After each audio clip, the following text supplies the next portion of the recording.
So I think we can start. So are the slides visible?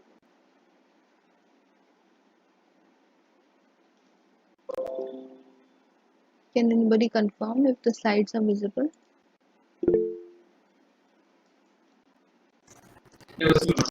Okay.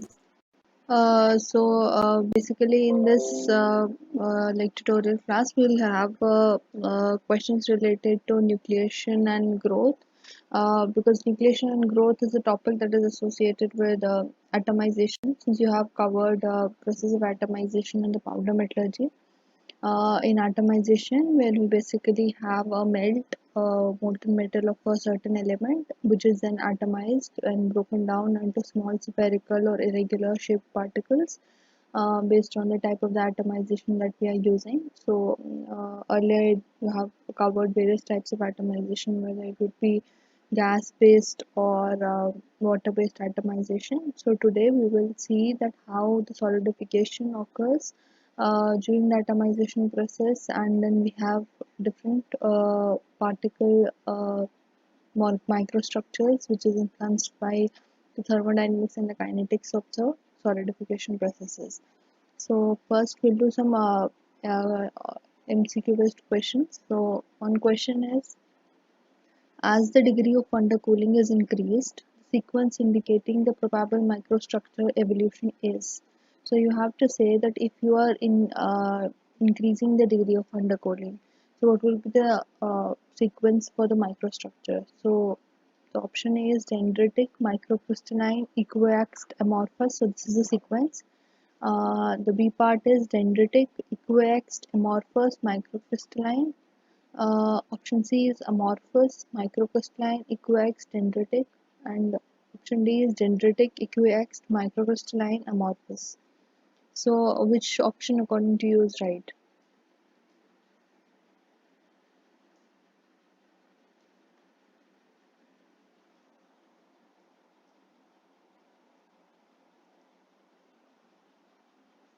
Which of the options is right? Can anybody?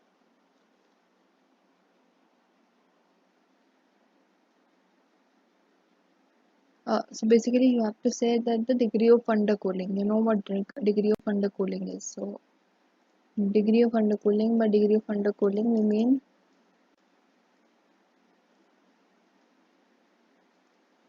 we are talking basically about degree of undercooling, which is delta T. So if you are increasing the delta T value, what is the sequence indicated by the microstructure? You might have read about one of the graphs that was like this, where you had the thermal gradient on this axis and you had a temperature on this axis, right? And then you had certain regions for each of these microstructure evolution. So for example, you might have seen that there was one here, then there was evolution like this.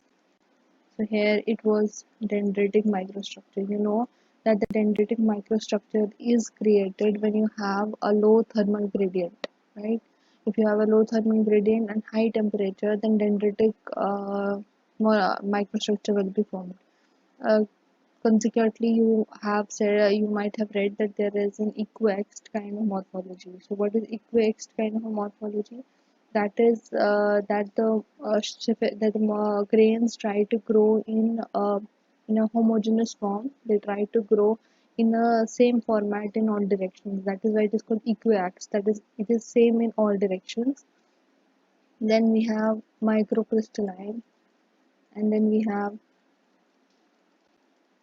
amorphous kind of microstructure. So this is all dependent on the degree of the undercooling. So the degree of undercooling is like this. If you are increasing the degree of undercooling, you will have first dendritic type of morphology, then equiaxed, then microcrystalline, and then amorphous. So the option D is right. Is it clear? Because what do you mean by degree of undercooling? Degree of undercooling means how much we are trying to have a gradient between the internal structure and the outer structure, outer periphery or outer surroundings. So if the degree of undercooling is increased, then we have a sequence of the microstructure as dendritic, equiaxed, microcrystalline, and amorphous. So this is the answer B for this question. Okay, so then we have another question which says that the retarding force in homogeneous nucleation of a crystal from melt is or are the surface free energy change, the volume free energy change, the latent heat of vaporization, the standard free energy of the material involved. So you have to say what of the following factors is in against in the homogeneous nucleation of a crystal, because we are seeing the retarding force, which is the force that is against the homogeneous nucleation in a crystal. Will it be a surface free energy change? Will it be a volume free energy change? Will it be a latent heat of vaporization or standard free energy of the material? And then you have to say which type of an option is right. Is it first and second? Is it first only? First and four? Or four only? Which of these forces is not favorable for homogeneous nucleation?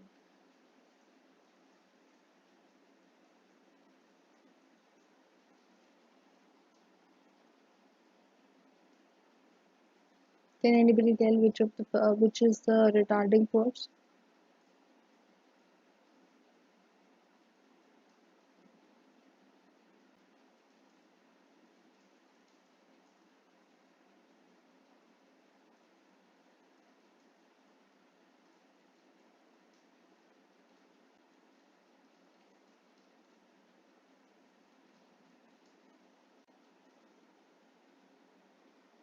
Can anybody tell which is the right option?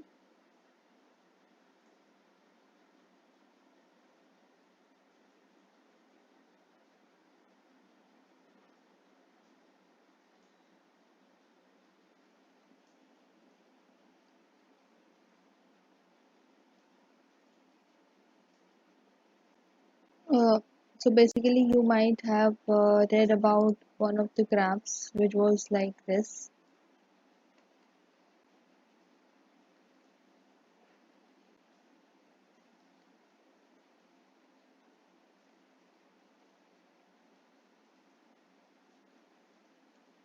We had read about one of the graphs which was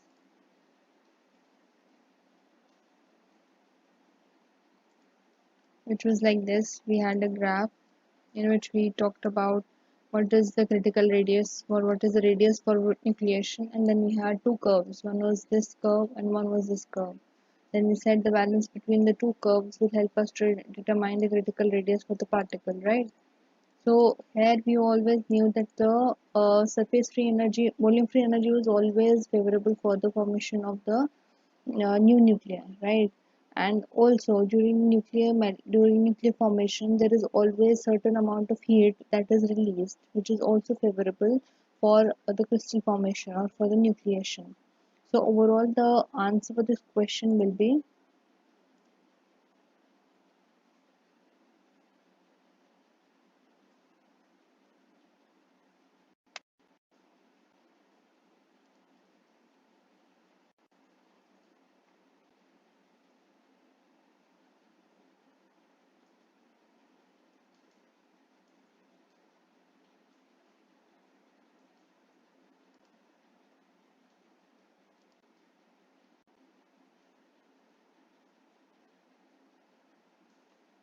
the answer for this question will be the surface free energy change, because that is the only energy that is preventing the nucleation formation. Because if you are in surface free energy will always tend to increase the energy of the particles, so it will tend to grow and agglomerate the particles and it will prevent the nucleation. So for that the answer is the surface free energy change, because also here you can see that it is a positive energy for the formation. Whenever we are talking about nucleation, the surface free energy is positive, which is in non favorable for the homogeneous nucleation, where the volume free energy is always negative, and then the balance between the two gives us the value of the critical radius. Then we have a question which is, at lower temperatures the rate limiting step is for solidification process, which is the rate limiting steps at low temperatures. Is it diffusion, is it nucleation, is it embryo growth, or all the above?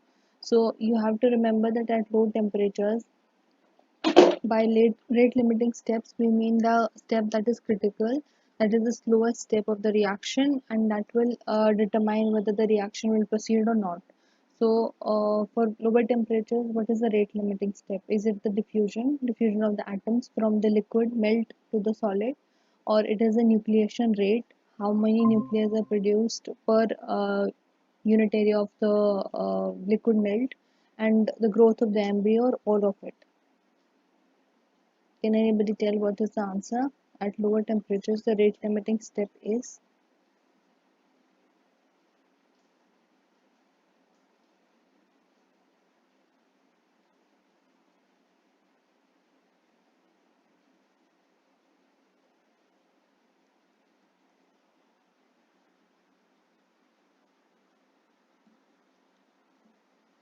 Well, the answer is diffusion, because at low temperatures, when you are trying to form a new nuclei, it is the process of diffusion that will govern whether the nuclei will be formed or not. So that diffusion process will decide your uh, nucleation rate and overall the solidification process. Then we have another question, which is, how will you decrease the dendritic arm spacing in a particle synthesizing technique involving fusion? Will you increase the cooling rate, decrease the cooling rate, slow homogenization, or none of the above? So for this, we need to know what is the dendritic arm first. So in dendritic arm, this is an important point. What is dendritic arm? This is one of the formations of microstructures in the powder metallurgy, right? So you are trying to solidify the powders from a melt, and then you can get a certain microstructure, and that microstructure will have a dendritic structure. So how does this dendritic structure look like? We know that this dendritic structure looks like this, that it has some primary arm and then it has some secondary arms, right? So it looks like a dendrite, it looks like a pine leaf, right? So we have something like this. So what you have to decrease the dendritic arm spacing in a particle. So what is the dendritic arm spacing? That is the distance between these two secondary arms, right? This is the dendritic arm spacing. What are the first we should know what are the characteristics of a dendrites. First, there is a primary arm, which is this, which is growing in certain direction, and there are some secondary arms which are growing perpendicular to the primary direction. So these are the secondary arms which are growing perpendicular, and this is the primary arm which is growing horizontally, right? So you have to tell what, if you have to decrease the interparticular distance or the dendritic arm distance, what should be done? Should you increase the cooling rates, or you should decrease the cooling rates, or you should slowly homogenize it, or none of the above. So can you tell what is the right option for this, for decreasing the interdendritic arm distance? So it relies on the difference in the heating, because this dendrite, how is it formed? Because there is always a difference in the energy, in the temperature, between the point where the dendrite is formed and rest of the liquid.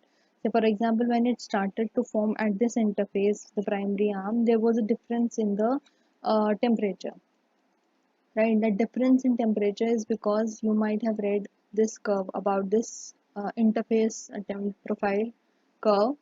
If it is a solid, say for example, and then you have a liquid, because always the solid particles will try to grow in the liquid melt, from the liquid melt, right? So this interface will always be shifting. If it is right now here, then it will shift forward after a point to here, and after a point it will move forward to here. So this solid will continue to grow in the at the expense of the liquid melt, right? So what we are trying to say, that we whenever we have a interface, we have an interface of a solid and liquid. So for example, if I draw a temperature profile, and I have a solid here and I have a liquid here, and I have an interface between the solid and the liquid, so always there will be some solid that will be growing out of this liquid, right? But we always know that in the melt, what happens, the temperature profile is like this. That means that at the interface the temperature is always higher than what is the temperature in rest of the liquid. So there is always a temperature gradient, and this temperature gradient makes it possible for the solids to grow in the liquid medium. So for example, if it has started at this interface earlier, what was this is the interface just like this. So there would have been a temperature difference. So this temperature difference would have been there. Say for example T1. Once it has moved forward and once it has solidified, there is again a temperature gradient in the perpendicular directions, and that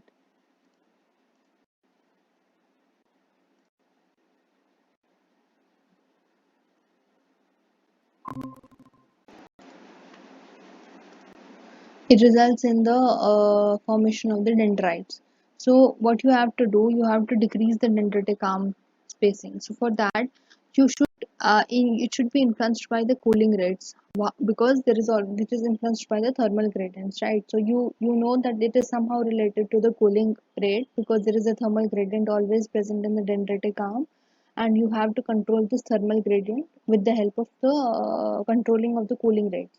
So for controlling the cooling rates and for achieving a reduced decreased arm, dendritic arm, you should increase the cooling rates. By increasing the cooling rates mean that you should have a faster diffusion, and faster diffusion will result in slower temperature gradient between these two interfaces, and as such we will have a smaller dendritic arm.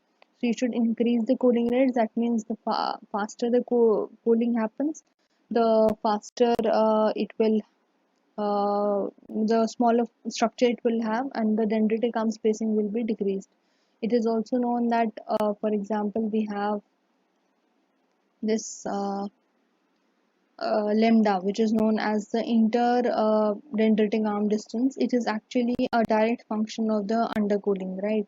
So if you have a higher cooling rates, and you will have a small, like if you have a higher undercooling, it will have a lower say interdendritic spacing between the particles. So you should have a higher cooling rate for reduced dendritic arm spacing, and it will help you to achieve a finer particle size. Then we have another question. It says that the dendritic growth occurs due to small fluctuations in temperature near the solid liquid interface. Point B is that the both nucleation rate and growth rates are a function of temperature. And then it says high nucleation rate and low growth rate results in coarser particles. At higher cooling rates, crystallization is avoided, leading to formation of amorphous phase.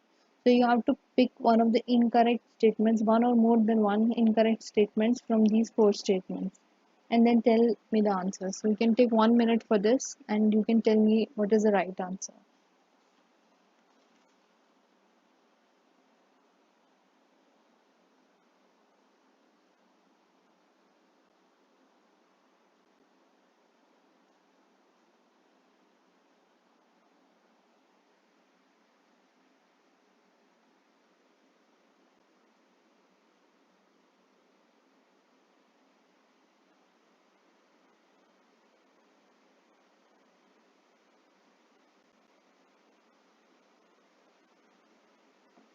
Can anybody tell me what is the right answer?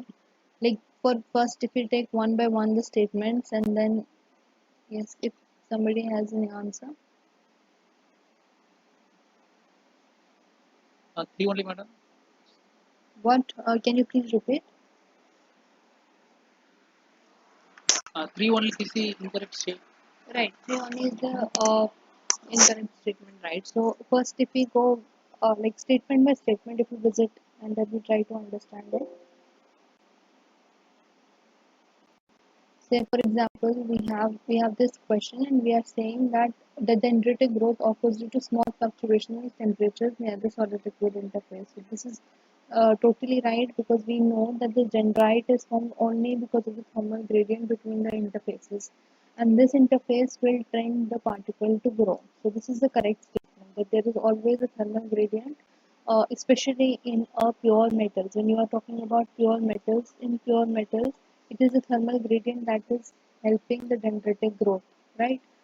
The option 2 is that both nucleation rates and growth rates are a function of temperature. It's also true because the nucleation rate is almost always influenced by the degree of the undercooling and by the temperature. So it is a function of temperature as well. And then we have a third statement which says that high nucleation rate and low growth rate results in coarser particles.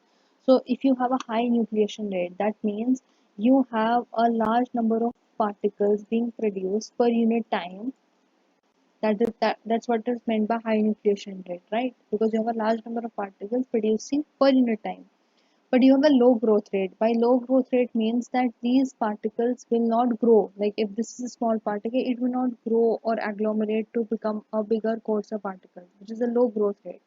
So this low growth rate is that means it will not grow easily. So there is a low growth rate, but it will result in coarser particles. It is wrong. It will actually result in the formation of a finer particles because you have a high nucleation rate, you have a large small number of particles being produced, but you have a low growth rate means that they are not agglomerating or they are not coming together to form a bigger particle. So it will result in a finer particle sizes. So the statement is wrong. It should be high nucleation rate and low growth rate results in finer particles, right? And then we have last option which is at high cooling rates, crystallization is avoided leading to the formation of amorphous phase, which is right. If you have a very high cooling rates, as we said that we have a degree of undercooling, if you have a very high degree of undercooling, we have a amorphous phase here because there is a large thermal gradient available for the formation of a amorphous phase. So this is right. So the option 3 only is the correct option for this, right? Then we have another question which says segregation occurs in the microstructure when the cooling rates are high, low, moderate, cannot be said. This is segregation. You might have read it with the dendritic structures because within those interdendritic spacing there is a possibility that some other, because if you are taking two atoms, because if you're taking two an alloy during the powder manufacturing, say for example, and in this alloy manufacturing one of the atoms has a preferential site for segregation and it will preferentially segregate near the dendritic gaps or dendritic arm spacing. So that will result in the formation of segregation. It will get concentrated in certain places. That is called as segregation. So we are saying that segregation occurs in the microstructure when the cooling rates are very high, when they are low, they are moderate and cannot be said. What is the right answer?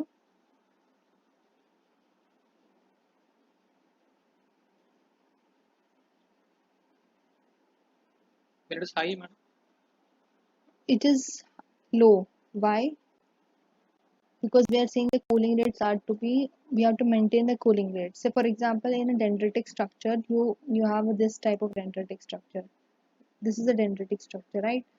You have to avoid the formation of the segregate Yeah. molecules, right? That for the segregation to occur in the microstructure, this will happen in these places, right? This will be segregated in these places. But in order to prevent the segregation, what you can do, you can decrease the dendritic spacing.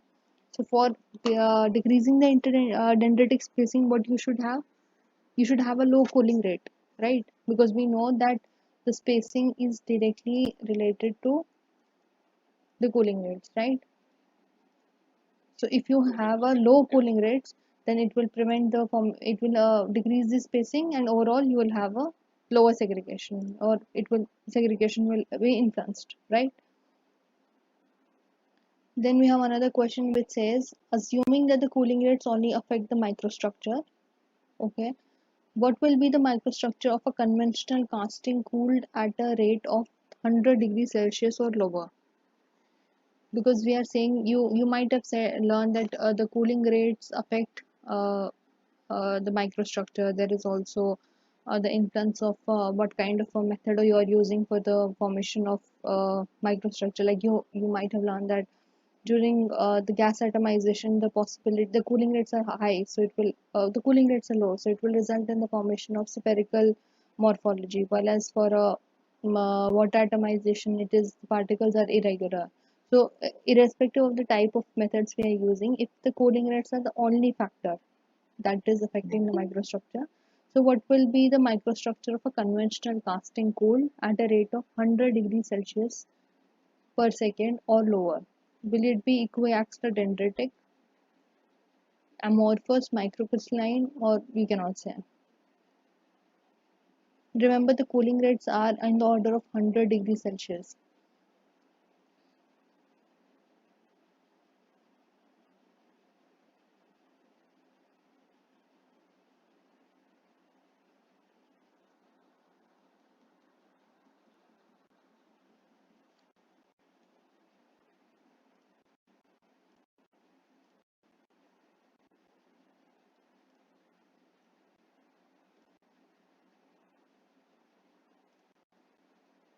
Right, you have to say what will be the microstructure if we are going for a conventional casting method.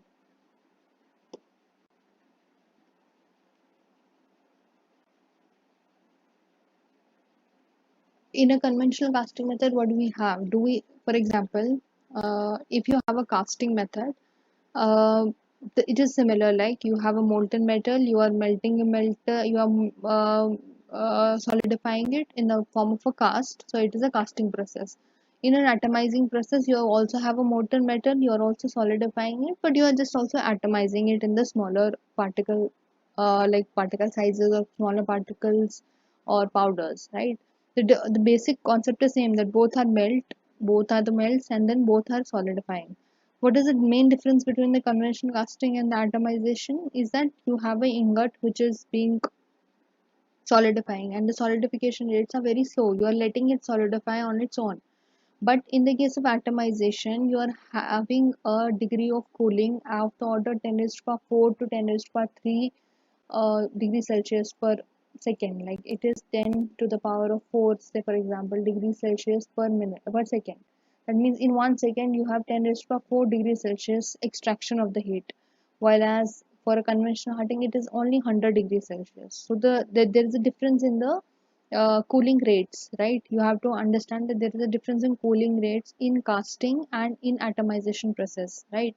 So based on this cooling rate, which is about 100 degrees Celsius, you can have a particles which are equiaxter-dendritic, because in casting what happens that you are having a mold, and the mold acts as an interface for the solidification. The mold provides you the surfaces for solidification. So that surfaces, at those surfaces there is always a thermal gradient, and that thermal gradient will allow you to have particles of equiaxter-dendritic shapes. You will always see in casting the particles are of equiaxter-dendritic shape. You cannot see amorphous type of morphology in the conventional casting routes, or you can see such morphologies in the atomization processes.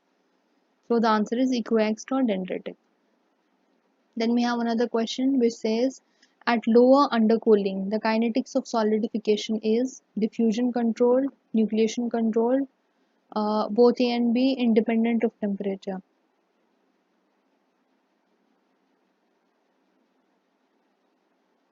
At lower undercooling, the kinetics of solidification is diffusion controlled, nucleation controlled, both A and B, or independent of temperature.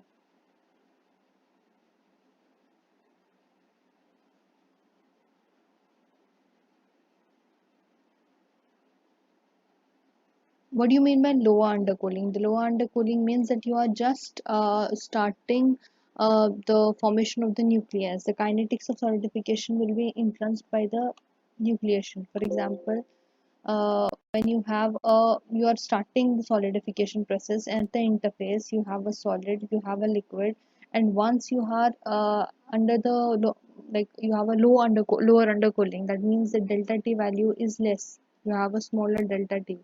The smaller delta T means that it will be influenced, the solidification process will only be influenced by how your nuclei is nucleated in this process, because there is no diffusion between the solids and the liquid. There is only a nucleation process happening at low undercooling. So here there is no thermal gradient, so there will be not diffusion. So it will only be controlled by the nucleation. How many nuclei are being nucleated at a particular from a solid from a liquid, it will be only influenced by the nucleation, as low undercooling means low thermal gradient, and that low thermal gradient will be resulting having will there will be no diffusion control in the reaction. So it will be controlled only by the nucleation.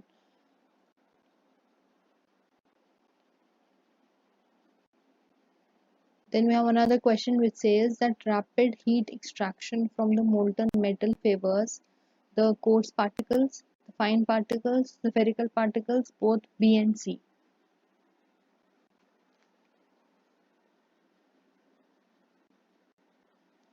Remember, you are trying to extract the heat from the molten metal.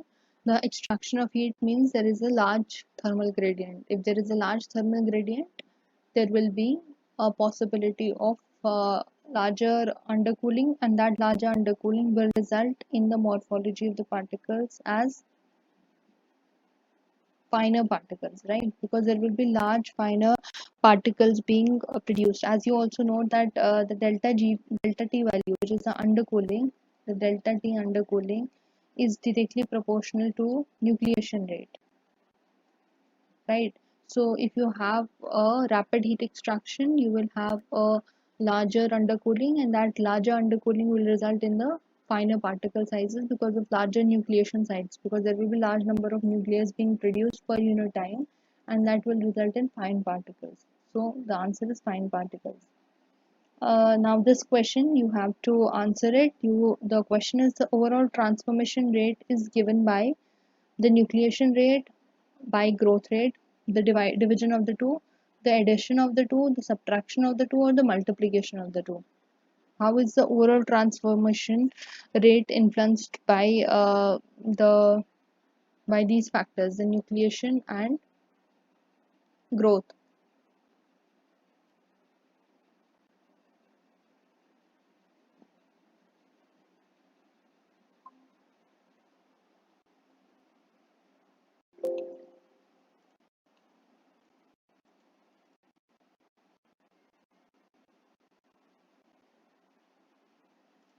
Can anybody tell what is the overall transformation rate?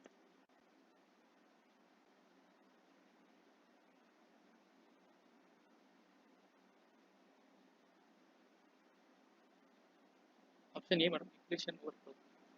Uh, well, the right answer is nucleation rate multiplied by the growth rate. How? Because both of these factors are influencing for the transformation. So how, like the characteristic of how we have the graph for these two. We have a graph like this, which says we have a rate, right? This is rate. We have a temperature. So this is some melting temperature where we will say this is some melting temperature for a melt which is undergoing transformation. So this melting temperature for a nucleation rate will follow a certain curve, and that nucleation curve will be like this. This is the nucleation curve. That means as you are decreasing the temperature, there will be a certain point where there will be large number of nucleus formed. That is why we said that if you are trying to extract the heat from the melt, you are having a higher undercooling, you are going below this temperature of melt, you are having a large difference between Tm and a particular temperature, say T. So because we know delta T is equal to Tm minus T, right? So we know that if you are going below certain particle, there will be a large nucleation possible, and the nucleation rate increases drastically. But what happens to growth? The growth has a trend, like if you go for growth is like that. If you increase the temperature, the particles or the nuclei that have formed, they try to combine together and they try to grow, and there is a certain growth associated with it. So for example, there are certain nuclei that are formed. If you increase the temperature, these grains will try to grow at the expense of the smaller grains, and overall you will have a larger particle or a larger sized grain. So there is a growth of the particles happening as you increase the temperature. So the curve for the growth will be like this, right? This will be the growth transformation curve. But what will be the curve for both of them, the overall transformation? That will be the multiplication of the two, and overall you will have a curve like this. This is a like lower curve, lower than the nucleation curve. This will be the overall transformation curve the for the nucleation and the growth process. So it is the multiplication of the two that helps us to determine what is the overall transformation, because it is an interplay play between the nucleation and growth. If there is a larger growth rate, it will tend to go towards the coarser particle sizes. If there is a smaller growth rate, it will tend to stay towards the finer particle sizes. So based on what kind of a growth rate or nucleation we have, we will have a overall transformation rate for the system, right? So the answer is D. Now you can answer these two questions. The question says, in the homogeneous nucleation, the nucleation rate is maximum at the freezing point, above the boiling point, below the melting point, at room temperature. So you have to say at what point is the nucleation rate maximum. Is it at freezing point, above boiling point, below melting point, or at room temperature?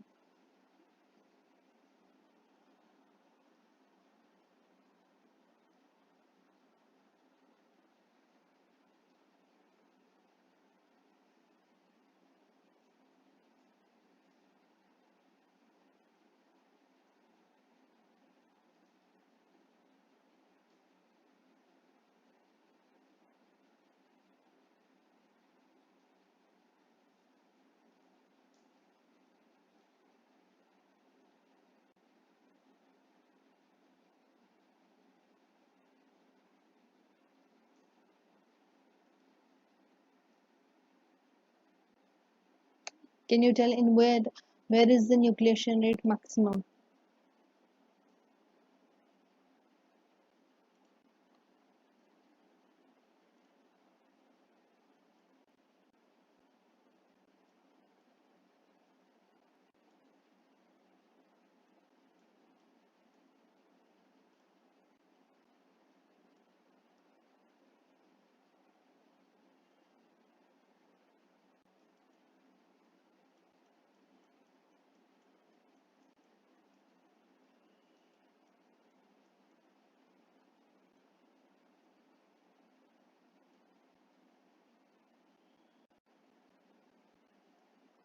This is the nucleation rate curve. So based on this curve, what is the answer for this? In the homogeneous nucleation, the nucleation rate is maximum. It is maximum at a point. Is it below the at the freezing point, above the boiling point, below the melting point, or at room temperature? below melting.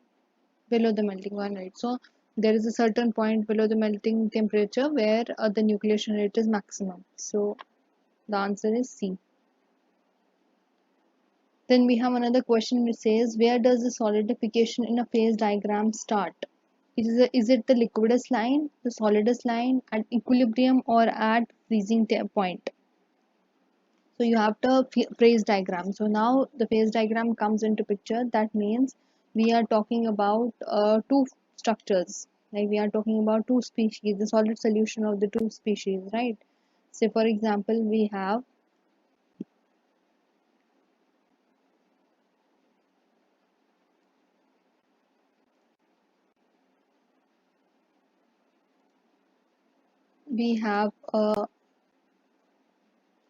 particle A, we have a matrix of A, and we have a particles of B, and we say that there is a solid solution of A and B, right? That means B is present in A. That means we can say we have a solid solution of B in A. So that is why we are having a phase diagram, because we will be talking about binary systems. So for example, or we are talking about solid solutions. So for example, we'll draw a phase diagram for a solid solution of A or B into A. So we have something like this. We have a percentage composition here on the y-axis. Then we have temperature on the x-axis, right? So we have temperature here. Then we have a equations. We have a liquid here. That means at very high temperature, at the melting point, the both of these will be in the liquid state. But what happens after that point? There is a region where they are present together, right? They are present together, that is called as solid plus liquid, or the mushy zone, and there is a region below where they are present as solid. This is a solid solution of both of them. If you increase the temperature, you will have solid plus liquid. If you go further high, you will have only liquid. So it says, where does the solidification in a phase diagram start? So for a solidification, we'll start with a liquid, right? For From a liquid, we will try to decrease the temperature and we will achieve a solid state. So where exactly the phase diagram, the solidification start? For example, if you are choosing a composition, say for example C naught, this is the composition that we are talking about. So at this composition, this liquid starts is present here at a temperature. Say for example, we are talking about T1. We are starting from a temperature T1. We are trying to solidify this liquid. So we are trying to decrease the temperature. As we move down the line, we reach this line. We reach a point here, which on this solid plus liquid interface, right? We reach this point. This point. This point is called as what? Is it a liquidus line or a solidus line, or equilibrium or a freezing point? Because we know that it is well below the melting point. This is the starting of the melting point for say A, because we have A and we have B. So this is the freezing point for the Liquidus. yes, it is answer is the liquidus line, because this is a freezing point. It did not start to solidify at this point, at the freezing point. So the answer D is wrong. Then at equilibrium, because there is no equilibrium between the two here, it is also wrong. So it is either the solidus or the liquidus line. But we know that the line between the liquid and the solid plus liquid is called liquidus. So this is the point where actual solidification takes place for a binary system. So it will try to start solidifying here. So it will be the liquidus line, and the complete solidification will take place at the solidus line. Okay. Now this is a micrograph for a dendritic structure, right? You have read about dendritic structure. You might have seen about there it's the optical imaging of the dendrites. This is a SEM. This is scanning electron microscopy image for a copper dendrites that are formed. So you can see that there is a primary arm. There are some secondary dendrites also formed, and it reaches a certain endpoint of the solidification. So this is a perfectly dendritic structure obtained. So we will have some questions related to these. It is saying that which of the following part in dendrite solidifies the last? Is it the solid liquid front, the primary arm, the secondary arm, or the interdendritic region? Which of these is the part that will solidifies at the end?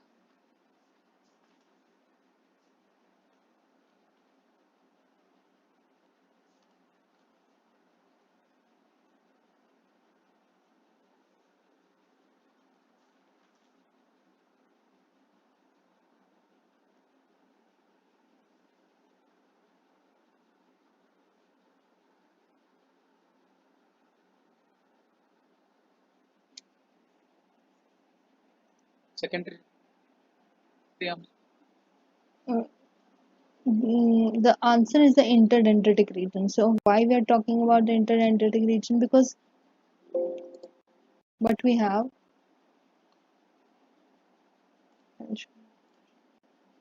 one second. So what we actually have, we have a dendritic structure growing like this. So for example, this is a primary arm, Now these are the secondary arms, right? And then this is the terminal of a dendrite.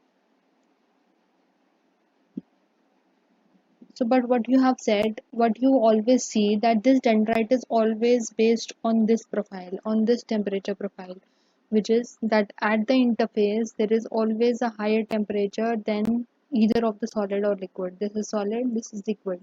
That means at the interface there will always be higher temperature than the liquid or the solid. Okay, so what happens when you start the formation of the dendrite? This was the interface that it started formation of the like solidification started to occur. This is the liquid melt, right? This is the liquid melt in which the solid is growing. This is the solid side, right? So what happened at this interface? Actually, there was a temperature gradient. At the interface, there was a high temperature, which is shown here, while in the liquid, there was a low temperature. So it was at a lower temperature, and this temperature gradient, this thermal gradient, resulted in the growth of the uh, dendrite, because it will result in the release of the latent heat of fusion. That latent heat of fusion results in the higher temperature at the interface than the liquid. So because of this thermal gradient, the dendrite started to grow in the primary axis. So this primary direction was the initial formation of the dendrite, right? But when it reached, say for example here, the first formation of the particle was like this, only this particle was formed. But as it reached here and it solidified, it resulted in another interface. Now we have an interface between the cell wall, between the cell particle, and between the liquid, right? Now this is the interface which is having a high temperature, and the liquid melt is having a low temperature. So again we have another interface occurring, and here we will have again the growth of the particles in the perpendicular directions. So we have secondary solidification. So by the time you have formation of the secondary arms in the dendrite, it has already, the primary arm has already solidified. So that means the primary arm solidification occurs first. Then as the secondary arms are formed and the tertiary arm formation starts, the secondary arms must have already solidified. That is why there was a temperature gradient. That is why there was this interface, new interface formation, and that resulted in the formation of the tertiary arm. So always the you should remember that the previous arm, that is either primary or the secondary arm, is solidified for the subsequent arm to form. So the solidification happens consecutively. So it is the interdendritic distance where there was no solid, because there was no gradient of the formation, there was no thermal gradient for the particles to grow in that direction. It solidified at the last. So the solidification process starts first, the primary arm solidifies, then the secondary arm solidifies, and then the interdendritic region solidifies, right? So the right answer is the interdendritic region, because it is the last that solidifies. Before that, all other arms have solidified, and that is why there was a temperature that have resulted in the solid liquid interface, and that solid liquid interface resulted in the growth of the dendrites. So the answer is D. And then we have another question, which is what is the dendritic force for dendritic growth in alloys? Earlier we talked about the pure metals. In pure metals, we have a growth of dendrites happening because we have the grade thermal gradient. We have a gradient at the solid liquid interface because of the temperature difference, because of the undercooling. We have a gradient, and that gradient is a driving force for creating the dendrites. But in the alloy, what is the driving force for dendrite growth? Is it the thermal gradient? Is it compositional gradient? Or is it the surface energy or volume free energy? What is the right answer?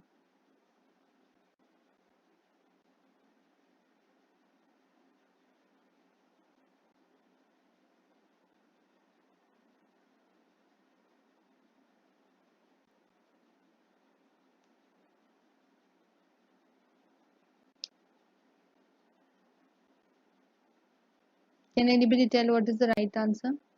What is the driving force for dendritic growth in alloys?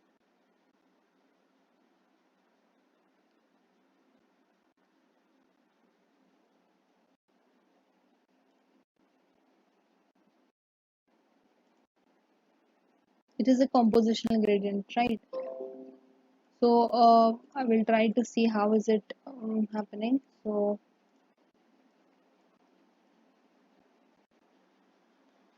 So in alloy formation, say for example, what we have a compositional gradient. How is the compositional gradient happening? Say for example, in an alloy formation, as you know, we have a binary phase diagram. We have temperature, we have percentage composition varying. So you always saw that as, say for example, in this region, if you have something like a phase diagram like this, you have a liquid, you have a solid, and then you have this solid plus liquid region, right? The solid plus liquid region at a particular composition. Say for example, at a composition like this, which is say for example Cx, we can say that the composition of the Cx is a mixture of a solid and a liquid, right? It is a mixture of both solid and liquid present. But what is the composition of the solid here is represented by, actually, if we draw a straight line through this, and then we can identify that the composition of the solid is given by this point, which is composition of the solid, and the composition of the liquid is given by this point, which is composition of liquid. So in a binary diagram, you will always see that the composition of the liquid is always greater than the composition of what the solid. So what does it mean?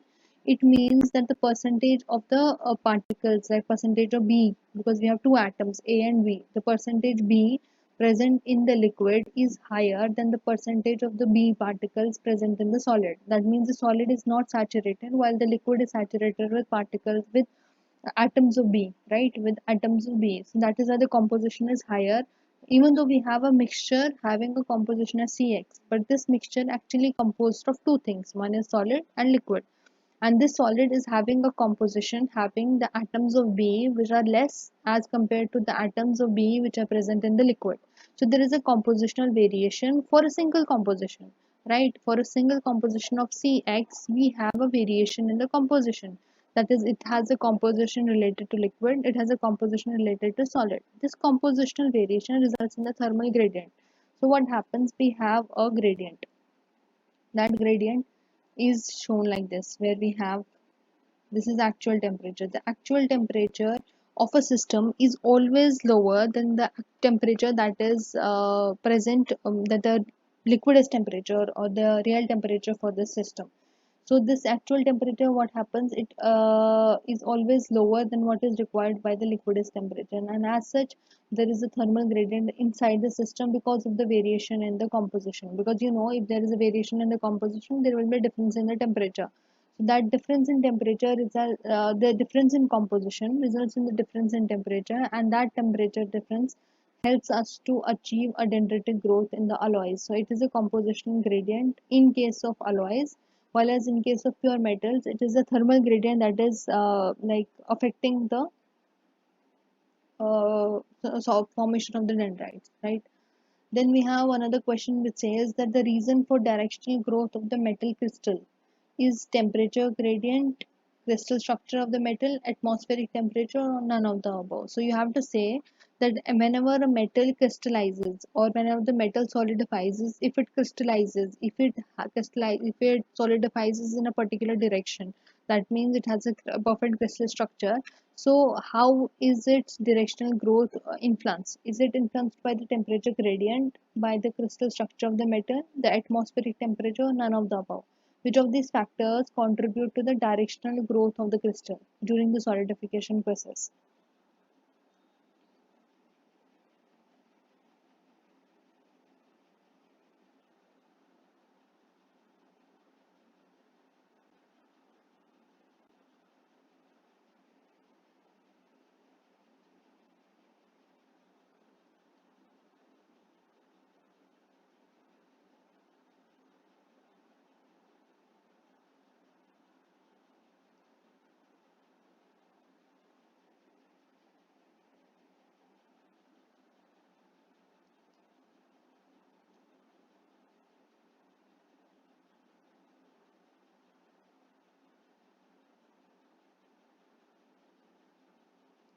Can anybody answer what is the reason for the directional growth of the metal crystal?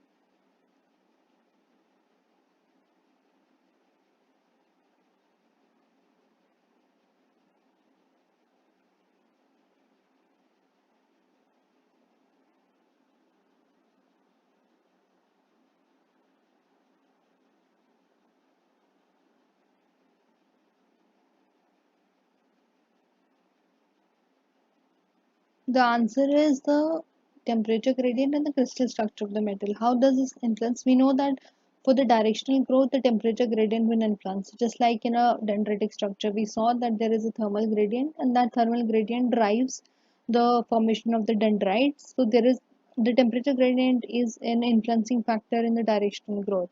But how is the crystal structure of the metal influencing it? Because if you have a crystal structure, so for example, cubic, you have a crystal structure of a metal which is FCC. If it is BCC, so based on what is the crystal structure of the melt that you are trying to solidify, this structure will influence its directionality. Because, for example, for a cubic structure, it will solidify in one direction, that is 100. Say for example, in FCC, it might solidify into in one direction. So based on the planar directions, it will also influence the directional growth. So you have to see both the temperature gradient, which is present in, which is a property of the melt, but you also have to see the crystal structure of the metal that you are trying to solidify. So that will also influence your directional growth. So both of these answers are correct. Now we have one of the questions. This question is a numerical which is based on the critical radius. So first I'll read it out for you. You can take 5 minutes, 5 to 10 minutes for solving it, then we'll solve it together.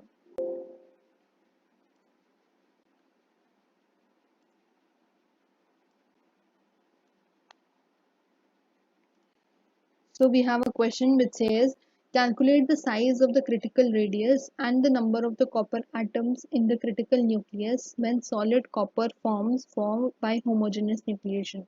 So what are the basic concepts that we should know before solving such type of question is, first, that it is a homogeneous nucleation, right? Because it is the homogeneous mixture of melt. So we're trying to nucleate the copper from its melt. First, second, we should know what is critical radius. As we discussed, that critical radius is the radius at which the particles are stable to form from a liquid from a liquid in the form of from a liquid to solidify in the form of a stable nuclear, right? So this is the critical nucleus. The radius, if there is a special radius that is called as critical radius, at which the nucleus becomes stable and they thereafter grow to form different bigger or larger number of larger nucleus, right? And then the freezing temperature for the copper is given, the latent heat of fusion is also given, and we are given the solid liquid interfation energy, and the typical undercooling for homogeneous nucleation is also given. So first you have to calculate the size of the critical radius. As you know, first a little background how this critical radius comes from. This critical radius comes from the, as you might have read, that we have a characteristic curve where we have a Gibbs free energy of formation or the critical energy formation. It depends on the surface energies, it depends on the volume free energy, and the balance between these two energies gives us a curve like this, and the maximum of this curve is called as a critical radius. So this is r star. So based on this r star, we can calculate the radius, critical radius for the nucleation. So the critical radius is given by minus 2 gamma Tm. Tm is the melting temperature for a copper, delta H is the latent heat of fusion, and delta T is the undercooling, right? So you can calculate the R star easily from the formula using the data that is given. So you can take 10 minutes before you start solving it, then I'll solve it with you. So this is the background is that it is a balance between the two energies, the surface energies and the volume free energy, right? And the balance between the two gives us a characteristic curve like this, where we can find a critical radius for the formation. So you can try solving it, then you can take 5 to 10 minutes, and then I'll solve it with you.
So basically we have this equation where we have R star given by minus 2 gamma by Tm. So first we'll find what is this gamma, that is the solid liquid interfacial energy.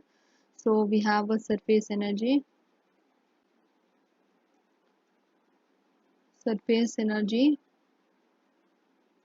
which is equal to 177 into 10 to the power minus 7, right? This is the interfacial energy. Then we have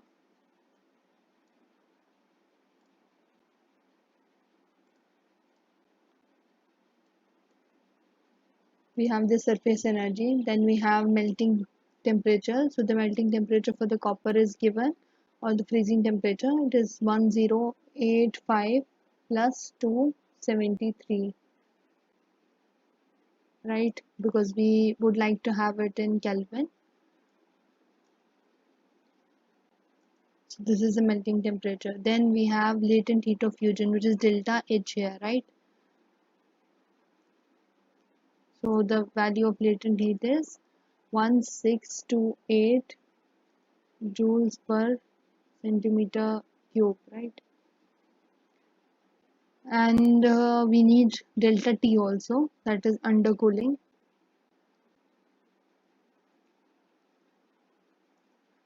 So the undercooling is 236, as we also said, the 236 Celsius, or we can say it is 236 Kelvin, because it is a delta T value, it is the difference between the temperature.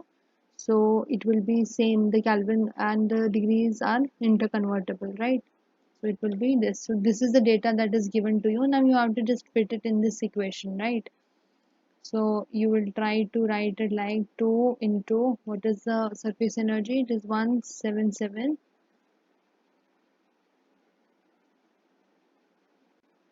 I'm just plugging all the values given in the question. So 177 into 10 to the power minus 7,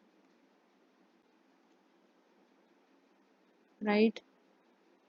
This was the surface energy. Then we have the melting temperature. So instead of the melting temperature, we can write 1085 plus 273, right? Then we have latent heat of fusion. So we have to write delta H. The value of delta H will be 16828, right? And the degree of undercooling will be multiplied. So that will be multiplied by 236. So can anybody tell me what is the answer for the critical radius by just plugging the values? Once you are done, please let me know what is the answer.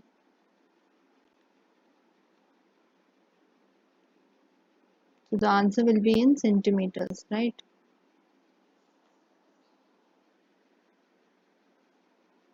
If somebody has done it, can anybody tell me what is the answer for this?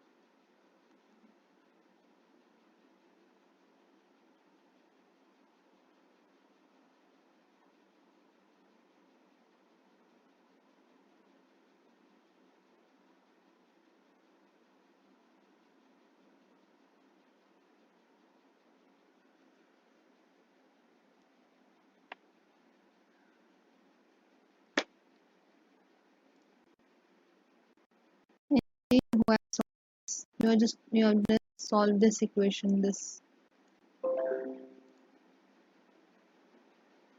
you have to put the values in the equation. Can anybody tell what is the value of the R, the radius of the critical nucleus?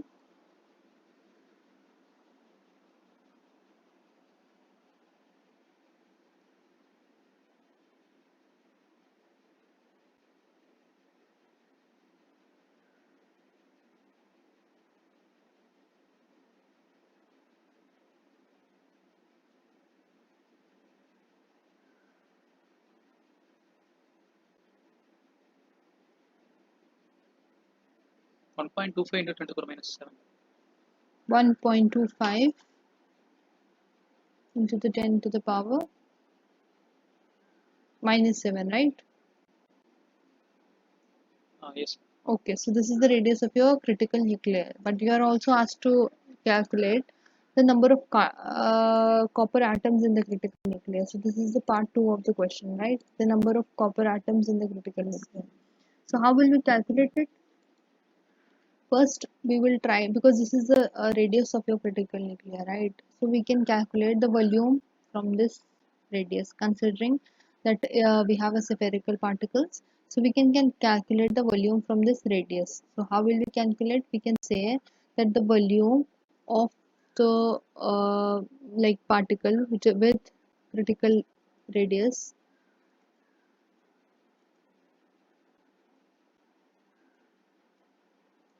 the volume of the particle with critical radius r equal to 1.25 into 10 to the power minus 7. So we have to calculate that.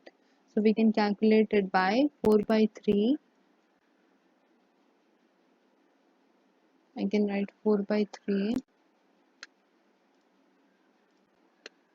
pi r cube. So I'll insert this pi r cube. Okay. So can you calculate the volume? From here you have to just insert the value of the r in the volume. So you can calculate the volume. This is the volume of the particle with the critical radius, right? So if you have formed a radius, you have formed a nuclei. It is something like this is the nuclei that you have formed. It has a certain radius which is r star. Now you are just finding the volume of this nuclei. Okay, so can anybody tell me what is this? What is the answer for this?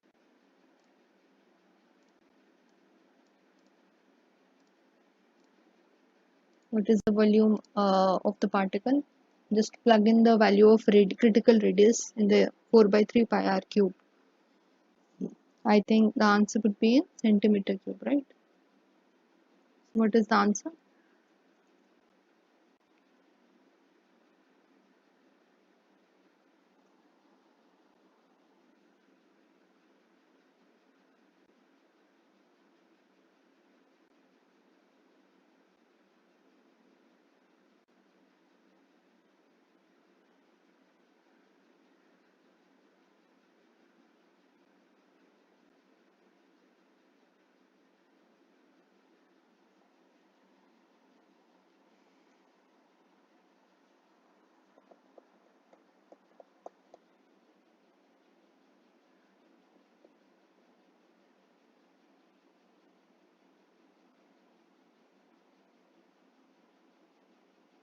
Anybody who has solved it?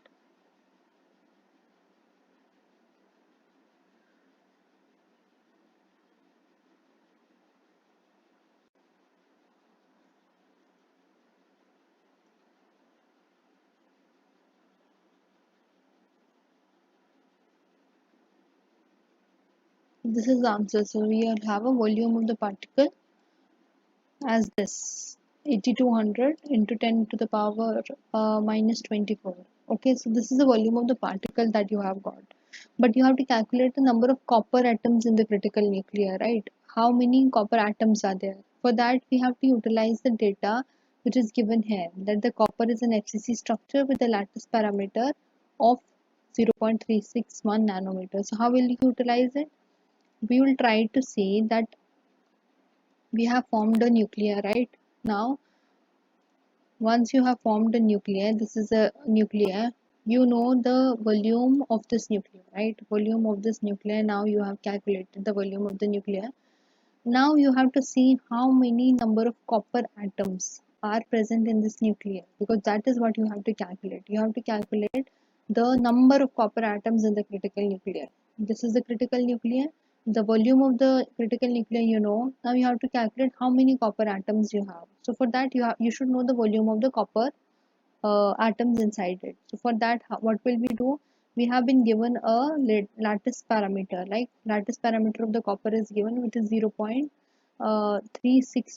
nanometer, right? So we will take this data where we know that copper is having a FCC structure and it is having a lattice parameter of 0.316. So if it is having a lattice parameter of 0.316, you can say that because it is a cubic structure, so we can calculate the volume of one copper atom. So that will be A cube, right? Because it is a cubic structure, so it will be given by A cube, right? So the volume of one cube atom will be 0.3615 raised to the power 3. So this is the volume of one copper atom that is present inside the nucleus. So what will be the answer? You can tell me the answer in centimeters. It is given in nanometers. Remember, this 0.31615 is nanometer. So you can tell me what will be the answer in centimeters. The volume of the cube, that will be centimeter cube.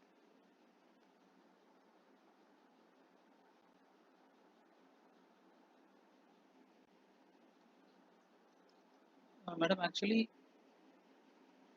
this is lattice size, no? Yes, this is a lattice So it will parameter. be like one atom only. Yes, for an FCC for an FCC structure, because we have a copper, we will have a four side for style raw FCC structure, because you know copper is an FCC structure. So this is copper unit cell for a copper, right? Like this. So the atoms, because it is an FCC, there will be atoms present on the face center also. So you have to tell how many number of atoms will be in a one unit cell. Can you tell? So Because there will be six at the uh, corners, 6 by 6 plus there will be okay. the face centers. Based on the face centers, how many we'll have? We will have four faces, like six faces, right? Six faces, 1 by 2. So 2, 3. So there will be 4 6. atoms, right? So, Right. There will be 4 atoms yes. per unit cell in an FCC. So by now we are just calculating for a unit cell. You can see it is a volume of a unit cell. One. Okay. Yeah, you can say for clarity this is right. You pointed out it rightly. We can write it that is the volume of one copper unit cell. That will be a better term. So the volume of the unit cell. Can anybody tell me what is the volume of the unit cell?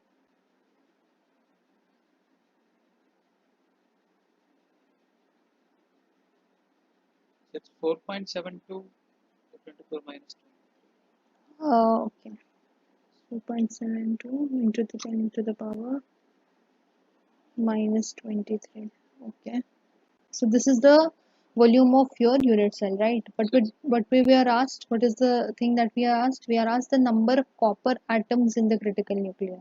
So you know that if this is the total volume, this is the total volume. This is the total volume of the critical nucleus. I'll just copy it here.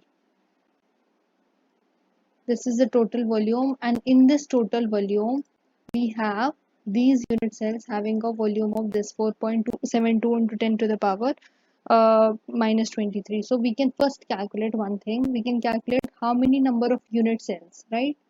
Number of unit cells in given given nuclear, in given critical nuclear, right? So how many will be, because the total volume is 8200 into 10 to the power minus 24. 1 second. Minus 24. This is the total divided by what is the volume of one unit cell, right? That will give you the number of unit cells. That is 4.72 Yes. into the 10 to the power minus 23, right? So can you tell me what is the number of the unit cells based on the division of the two? I think it is 174. It is 174 unit cells, right?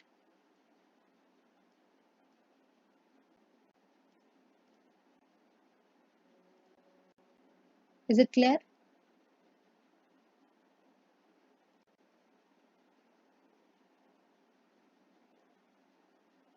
That's clear. I'm getting 173. 173. Is it 173? Somewhere in this. But remember what we have asked. Because the other one I got 8. Yeah, it might be some slight variation in the decimal points. It could be possible. It's okay. Yeah, yeah, okay. So I'll write it Rounding up. 174, 173. Now, the question, what was the question asking? It is asking the number of copper atoms in the critical nuclei. We are still not there. It is the number of copper atoms. So what do we know from an FCC unit cell? We know one unit cell is equal to 4 copper atoms, right? Now we can write Yes. 174 unit cells. Is how many copper atoms? 4 multiplied by 174 unit cells. That's wonderful. So how much will it be? I think 6, 696. 6, okay, 696 copper atoms per critical nuclei. Can you appreciate the fact that how the nucleation has taken place? Like, go back to the slide.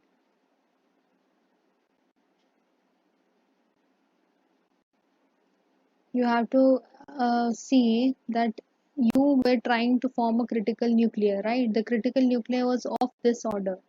This was 1.27 into 10 to the power minus 7, right? So say this is of the order, say micron scale, right? Near about the micron scale. So this micron scale is having the number of atoms, which is 696 copper atoms. So there is a large number of atoms that are present in the critical nuclei. So this is an important exercise for your like nucleation and for your uh, critical radius dimensions. You can also calculate the delta G value. That is delta G. That is the free energy value for the formation of this critical nuclei. If somebody can calculate using this formula, this is delta G naught. Now we can also calculate. It is just some additional thing we can do.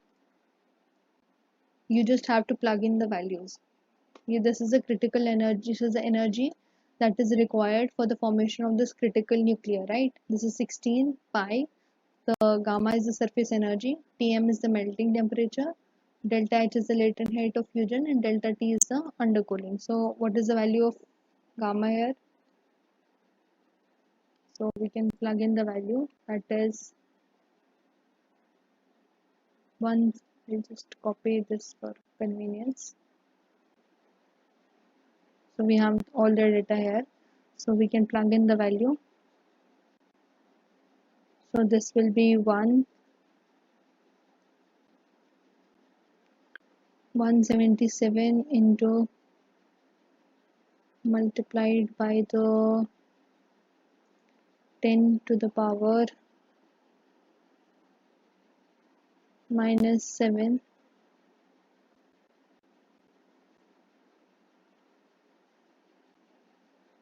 right? And then we have to write the melting temperature. The melting temperature was 1085 plus 273, right? We have to now plug in the value for the latent heat of fusion.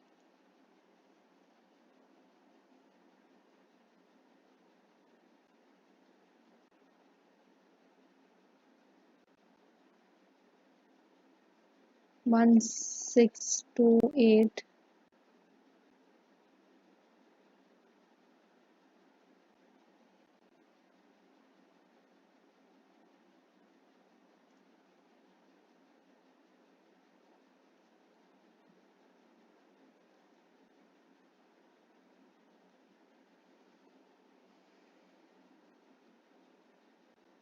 the degree of undercooling, it is 236.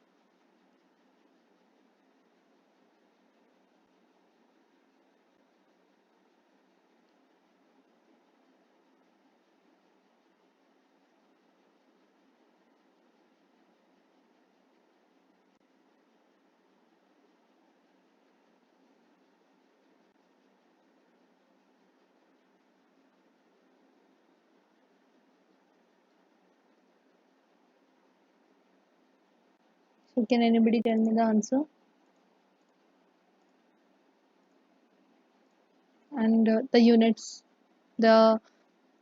will be here. There will be joules per centimeter cube, right? The surface energy units, which is joules per centimeter square, and then we have joules per centimeter square. So we'll have energy in the form of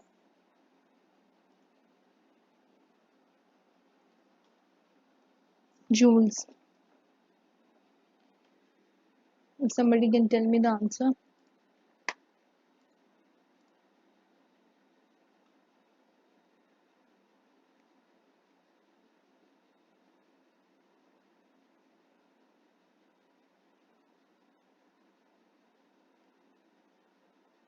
I'm getting 1.16 into 10 to the power minus 18. 1.16 10 to the power Minus 18. minus 18. Okay.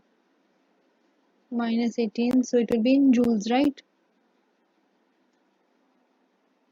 Yeah, joules. Is Joules cube and joules square. So it will be joules, yeah. right? So this question, in this question, you learned about the critical radius, right? You learned about how in that critical radius there are number of atoms of that specific element present. You should be knowing the uh, basic lattice structures, basic lattice parameters about the structure, and you can calculate how many atoms are present in that critical nuclei, right? In this question, you can also learn how to calculate the solidity, like the energy required, Gibbs free energy required for the formation of the critical radius. So that was important for in context to the solidification of the atomization processing. So we have one last this is something I have done, but you can tell me. This is the characteristic graph for the nucleation rate and the growth rate. So you have to tell me which curve is what. So there are three curves. One is the red curve, one is the blue curve, one is the green curve. So I'll just write here. I have red curve, I have a blue curve, I have a green curve. So you can tell me what is the each curve. Just can So anybody tell red me? is nucleation. Red red will be the nucleation rate, right? It will tell us the nucleation rate. It signifies that if you go below the temperature of melting and you have a large undercooling, you will have a maximum nucleation rate at a certain point, and that maximum nucleation rate will correspond to a finer microstructure, right? Then we have a B, which is the blue curve. What is the blue curve? Growth rate.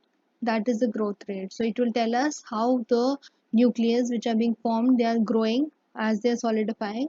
If they are growing, because if you are increasing the temperature, generally if you increase the temperature there will be larger diffusion. The larger diffusion will result in formation of larger or coarser particles as the smaller nucleus are at the expense of the smaller nucleus, the larger nucleus are formed. So there will be a growth, there will be increase in the particle size, it will be a coarser particle size if you are growing it and if you are increasing the temperature.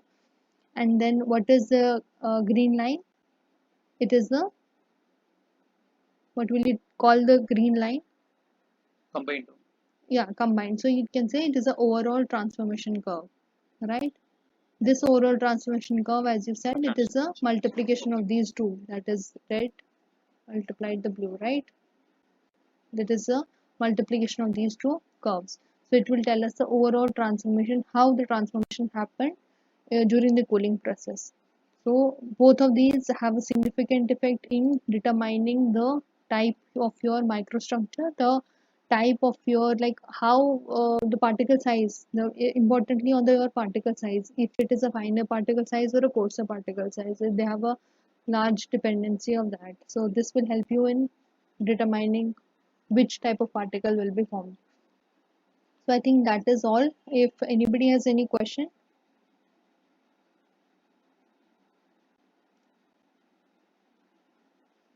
any questions? No, madam. Okay, so I think that is all for today. Thank you. Thank you.